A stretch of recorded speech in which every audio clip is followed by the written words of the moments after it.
We've got here the National NV180 Portable VCR you plug into video cameras, just like we've had a look at before. But here we have something else that goes with it, a VW-ET180 video tuner timer adapter, which you sit next to the portable VCR, and I think not on top of it because it will overheat. And this turns it into a regular home style VCR by adding the clock and tuner timer, so you can do recordings, and also a power supply. Plug it into power, plug this cable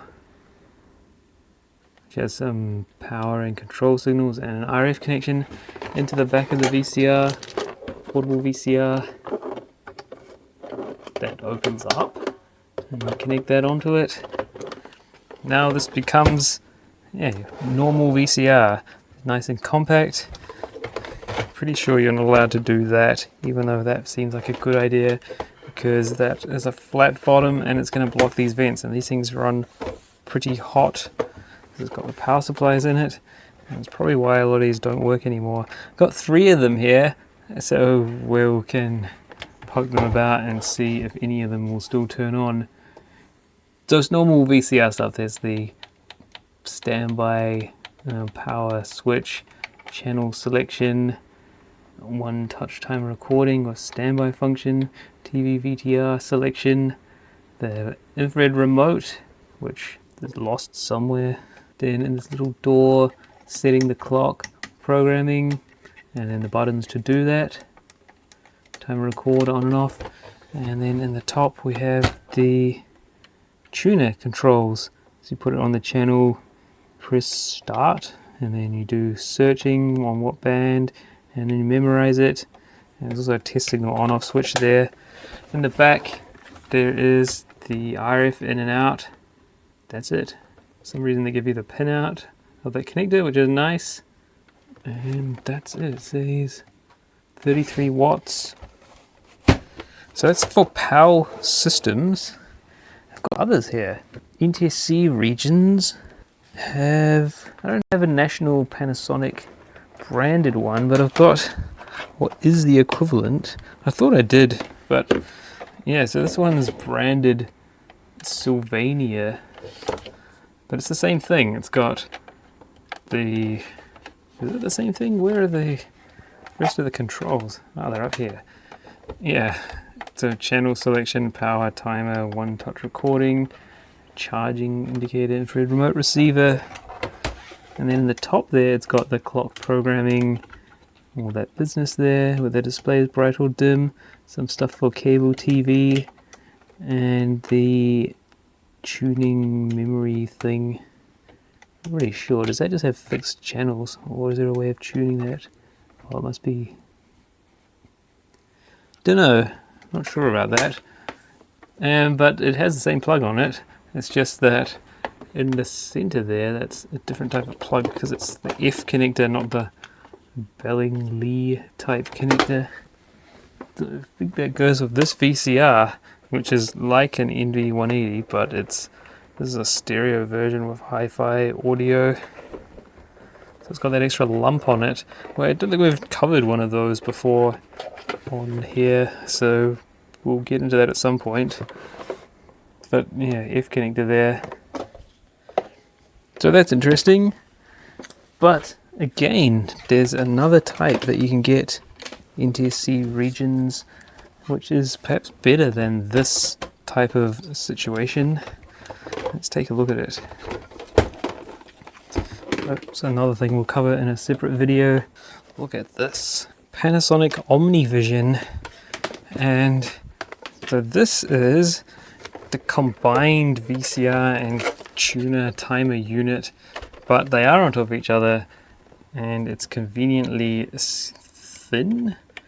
Power, channel selection, VCR, TV selection, little control panel there with the check normal program or clock normal program, up and down selections, everything you need right in there. But you see, It's like a docking station. The VCR just plugs onto it. So yeah, this is a more or less equivalent to the NV-180, although this one is also stereo, but not hi-fi stereo. So it's got 2 inputs there, and yeah, the only audio output's the earphone jack, F connector, manufactured 1984. It's a Panasonic PV-8000. And in order for this docking thing to work, there is some extra bits and pieces on the bottom there, which you don't get on the like PAL versions of the NV-180. It doesn't have that stuff on it. But yeah, all the NTSC versions, in addition to that Panasonic one, we've got here this Sylvania version. There are a bunch of other like rebrands of it, and they're all compatible with this docking station system. Oh, here's a different Panasonic one. This is the same thing again, but with hi-fi stereo sound, or hi-fi audio HD. So it's got the extra bump there for the hi-fi audio stuff. 1984. Open that little cover. It can dock on there. So that's nice. A whole bunch of stuff that we will take apart and have a look at in future videos. Today we'll see if these tuners work, and then we'll take something apart. Definitely going to take something apart. It's going to be one of these. So you didn't need to buy a separate VCR for your living room. You just use your portable VCR with this, and then when at home, when you need to go away with your video camera, you just unplug this, plug your camera in there. The battery's kept charged because there's a battery charger as part of this. It's got a charge indicator there so you can tell when it's charging. Let's switch it on and see if it does anything. Oh yeah, look at that. The clock is flashing. Tuners, TV, VCR selection. In theory that will power up the VCR. Yeah, look at that. Just see if this works at all while we're here. Plug video output into that.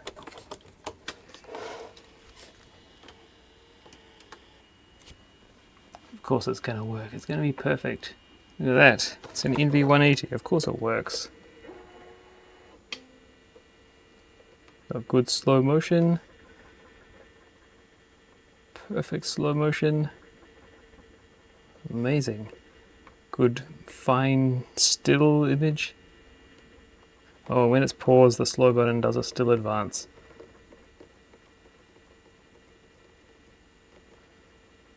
Push play to release the slow. Oh, that's great. A good working VCR. And also it looks like this timer tuner thing works too. Alright, let's try one of the other ones that I have. Here's another one. We'll see if that works. They're quite heavy for the size of them. We'll switch that off, unplug it, and then we'll have a look.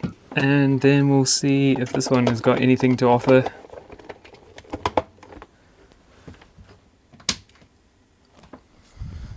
It's making a lot of screeching noise. It does turn on though. I think that means there's a capacitor in there that's drying out, so the switch mode's gone unstable. It does still seem to be functioning though. Okay. What about this one? Does this one still work?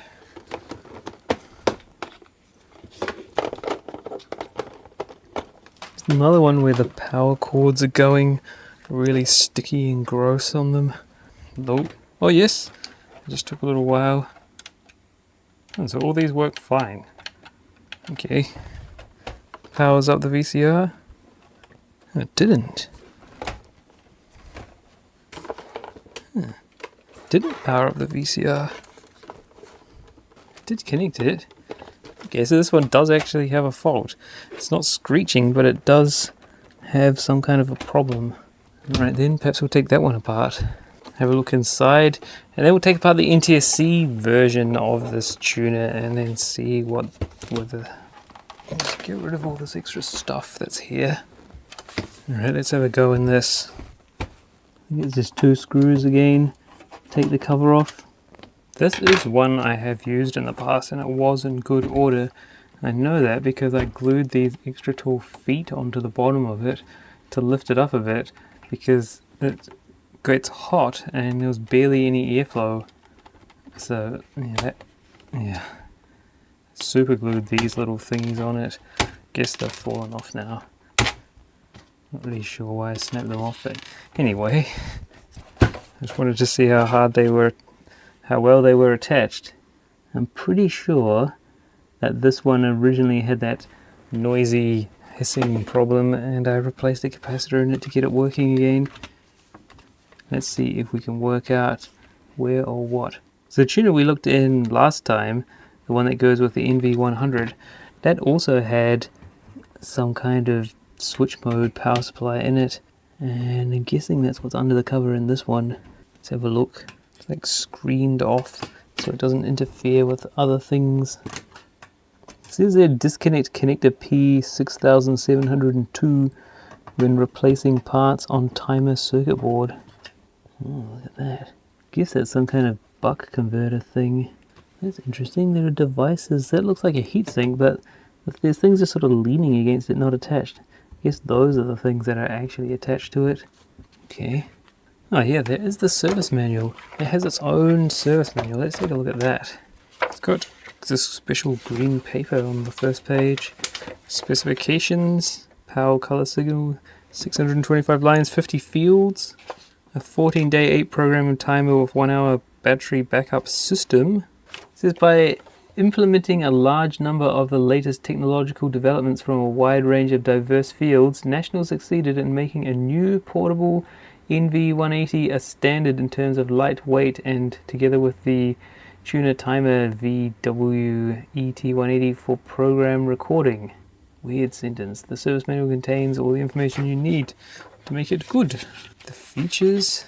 Oh, and then they just go straight into how to take it apart. Yeah, locking portions. Placing the power cord. Electrical adjustments. Power supply block diagram. What else have we got here?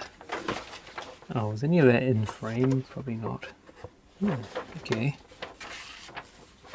This is power supply block diagram. It starts with unregulated plus 30 volts and AC 40 volts, which will make the voltages for the VFD on it, and as unreg plus 30.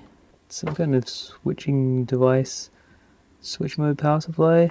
Switching 2 channels of switching, making a plus 12 volts to deck. I guess that's what's burned out in this case, because yeah, deck did not power on. And another 12 volt switching, which is to the demodulator tuner, and then there's a 5 volts to the timer. Okay, yeah, so let's have this transformer to make 30 volts. So it says unregulated plus 30, and then some switch mode power supplies to turn that into 12 volts. Tuner demodulator stuff. Timer. Okay, here's the actual schematic. So some buck converters. One here. The output. One there. Make the plus 12. And it looks like there's one here as well. Makes the other plus 12. So what's this one? Is that a 5 volt? Or is that just a filter? Yeah, that's a 5 volt one there. Oh, it says, look, 5 volt switching, 12 volt switching, another switching, charge current. Okay, so there's a specific one for doing the battery charging. Okay. Maybe that's why they used switch mode to help with the current regulation. That would make sense, wouldn't it? TV demodulator. PCB layouts, the clock timer, really good stuff. And in the training manual it probably explains a lot about how those things work. There's a lot of good stuff in these. Yeah, this looks like it's part of the tuner. No, that's just the normal display. There are all kinds of timing diagrams and good things.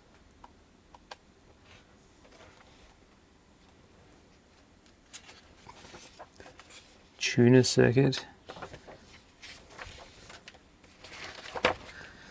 Okay, well that's good. So we can take the front off of this by undoing the some clips. Yeah, and then that unplugs. Little flex cable there. I'm pretty sure that's supposed to stay out. Oh, it does. Oh, it was the other one, yeah. One of the other ones of these, it did not stay out, which I guess means that spring is ruined. Now, there's a lot of these kind of larger screws which hold all the bits and pieces together. It's another weird kind of plastic chassis with a frame around everything. Like a plastic frame thing. I'll take all the bits off so we can explore it.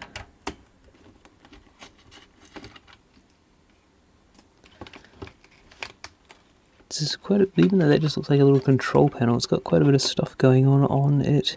This looks like main tuner RF stage. And there's more screws. Yes, look at that. There's one there. So it comes out as one unit. Ah, look at that. Now, there's the thing that they were talking about, having the battery backup, or time backup. Was it for up to an hour of power failure? So there's a little RF amplifier, RF modulator thing there. I think it's just an amplifier, isn't it? The RF modulator is in the VCR itself and comes down this cable. So in this case, they did integrate the RF into the same plug, like we were talking about on the NV100. The NV100, where they didn't succeed for some reason in integrating the RF signal into the rest of the cable. They must have finally worked it out on this one. Oh, that's broken. But yeah, we can see there's the RF signal coming in. So that's everything coming from or going to the VCR. It's just string that's inside this cable. Like, look, they've wrapped it around there and put some super glue on it. I guess that's to stop like this from being yoinked out and stretching. There's a coaxial RF connector. Then there's another shielded cable wire, which will be the video signal. And another one, is it that? Yeah, very thin shielded cable there, which will be the audio signal. Weirdly, they go onto this. But then the only audio and video that's going to be sent to the VCR will be the tuner signals for the recording. Don't know why they come from here. Thought they would have come out of this thing. Maybe they come over this wire here. And then perhaps buffered on this board. We could just look in the service manual, couldn't we? Why are we fiddling around so much? It's more fun to just assume things, isn't it? Then look it up. Okay, well, let's look it up then. Where is a block diagram of the operation timer operation keys? What are we looking for? Like the tuner keys, the same thing that has got those on them. All these duplicates of this depending on the like specifics of what country it's going to. So just say there, video out, audio out, and then they go through various filters and things, but I don't think it's not fine enough to tell us like what assembly it's part of. Okay, so this thing here, I think what on this, it says audio out, video out, P701. Oh yeah, so it was. Yeah, that one there that I guessed would be the video and audio signal comes out of there. And then it says 2-channel preset. So there'll be the next board called channel preset, which is this thing here. Channel preset. Yeah. So it just comes from there and it just links the signal straight through onto the connector that comes out the back. Okay. Weird, but that's what they did, I guess. I guess it's because then it gets all of the stuff onto one connector. But it's not. Look, there's power on this one.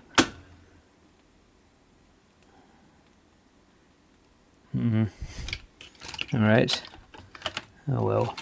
Yeah, so this thing here is a self-contained tuner unit that's controlled by all that stuff, which based on the memory presets in here, it'll apply a tuning voltage which gets it to go to a certain band position in the band.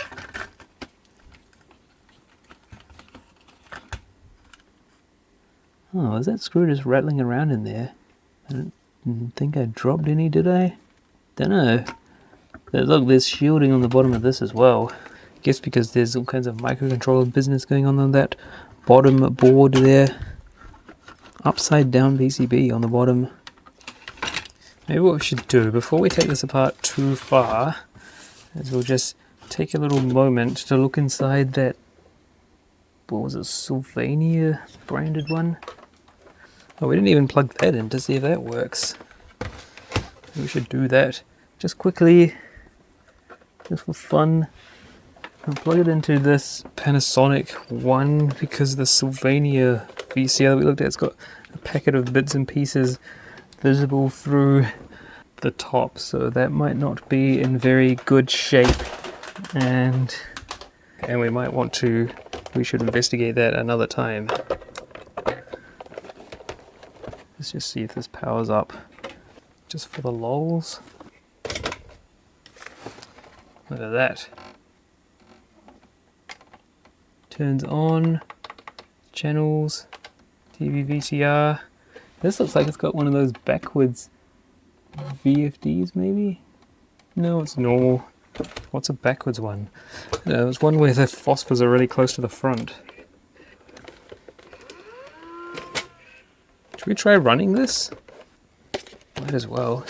I don't know if I've ever tried this before. A bit dusty in there, but not deeper in. Fast forward. Rewind. And then we need that little adapter thing because it's RCA outs because it's a NTSC machine.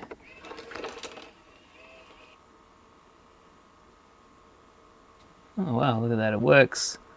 Of course it works.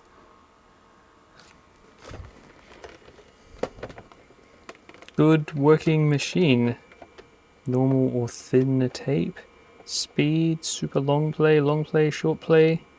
I don't know if there's any indication here that whether it's running in hi-fi audio mode or not. See, a machine like this, it lacks the hi-fi tracking indication.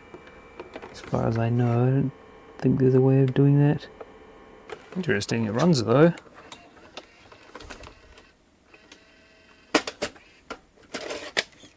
Good. Little side thing, side quest. Test out the NTSC stuff along the way. Alright, let's open this and have a look inside it and see how similar or not it is. Well, let's just look. We didn't look at this very much. We didn't look at the back. It's different. It's got a battery charging, presumably output connector. And it's got the UHF for their like ribbon style, F connectors for VHF, and then it's got outputs. Is it? No, inputs. Video and audio inputs. Oh, and auxiliary. So that's for controlling cable box, isn't it? So your cable TV decoder can plug into there and then be controlled by that, presumably. Yeah, because the actual AV inputs and outputs are on the VCR side. And as we saw on this, it's just sending audio and video. In this case, it should be stereo audio. Oh, look at that. That's completely different. So it's all switch mode in this unit. And look at the crusty caps. Crusty super caps. These ones are hiding down here. They don't look crusty, but they probably are. Those ones.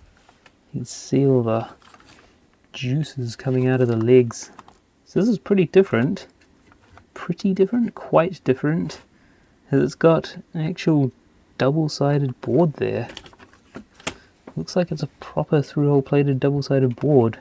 Twisted together wires. Be sure to disconnect connector P7507. Interesting, before replacing the thingies. I think that will be... yeah, look at that. There's a little wire there all twisted up, which will be the power from those supercaps going into the board, so you can unplug that so that the circuit fully powers down for servicing. How do you get this apart? This is different design to what's in those docking station things, because I know that the docking station things, tuner things, have a power transformer in them, so maybe they're more based on this design. We'll have to have a poke around in one of those. Maybe that will be the next session. This is all quite sticky. It is. It was. Well, it is. See, look, it's one of those kind of backwards VFDs where the grids and things are on the back, and it's just the phosphors out front. See, look at that. How different that is to this one here. There's a more normal sort of one where you're looking through the grids. So it wasn't just seeing things or making things up. Yeah, it's actually like a reverse firing style VFD. Wonder why they did that. These wires are so sticky. And not just, is it not just the ones near the, no, maybe it is those capacitors leaking have wrecked everything. Yeah, I'm quite amazed how different that is. It's just got that whole clock timer type deal on the top there. And look at that, underneath it, there's a switch mode. Soldered closed enclosure, so you can't get to it very easy. And that's all just sort of mushed together. It's so weird. I guess that's so that you can keep it connected while it's all folded out for servicing, and then just twist it all up together when you've had enough of that and want to run it again. And cable tie tail sitting in there, and then here's the tuner unit. And yeah, so the cable comes in, VCR cable comes in and connects onto the bottom board there right next to the input of the switch mode, the AC input. And I can see there it does have two shielded wires, thinner ones which will probably be for the audio, and then the thicker one for the video, and then the grey one again, which is the RF one, which goes straight into the RF modulator there. Well, not the RF modulator, RF switch unit on the back there. So that's that. And then the tuner, there are multi-stages to the tuner. A little bit more interesting because it's got the aerial inputs over here. Then it's got some kind of internal thing over to here. I wonder if that's for like a stereo audio decoder. Don't know, I don't have a service manual for this one. It's definitely something. It's like a transmit and receive thing with this little extra box with a control wire. Let me get that off to look inside it. Oh, it must be power, not control. Red wire there. Like a carbuncle that's been soldered on though. The connector is soldered on. Yeah, look, a little chip in there. Amazing, what an interesting thing. Yeah, two extra coaxes going into this thing, which is also soldered shut. And you have one little device, something that gets powered up there. There's a resistor across the top, but it says something like an NEC chip B562A, and then something else which is covered up, AC. That's pretty interesting, very delicate little folded up pieces.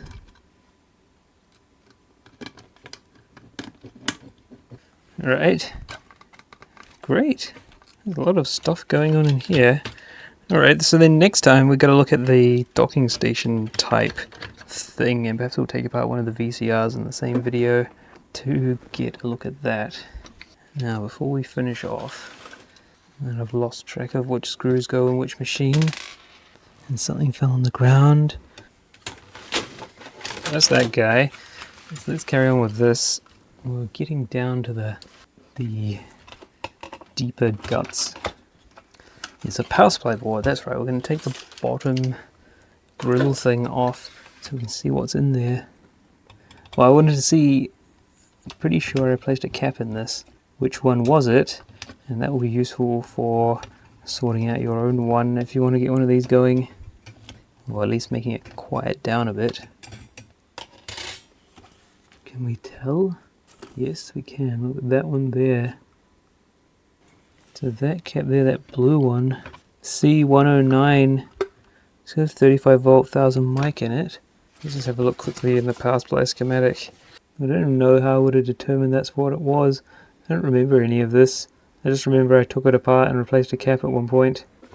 There, it's the input. So it's just a single, what do you call that? Half bridge rectifier, and then a cap. Must experience pretty high ripple. C109, it says it's 100 volt 220. So it's not that then. That's 105. Sorry, the one I replaced is C105. Alright, there it is. 10 volt 1000 mic. So I put in a 35 volt because I guess that's what I had lying around at the time. So yeah, good chance that that C105 will be dud in your machine. 5 volt switching regulator. Output smoothing cap. Alright, that's good to know. Let's see if we can get this out. Oh, look at that.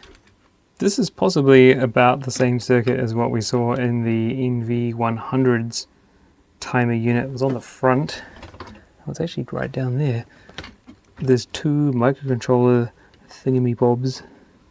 That actually tells you some stuff. It says, look, serial decoder reset. And it says sync separator.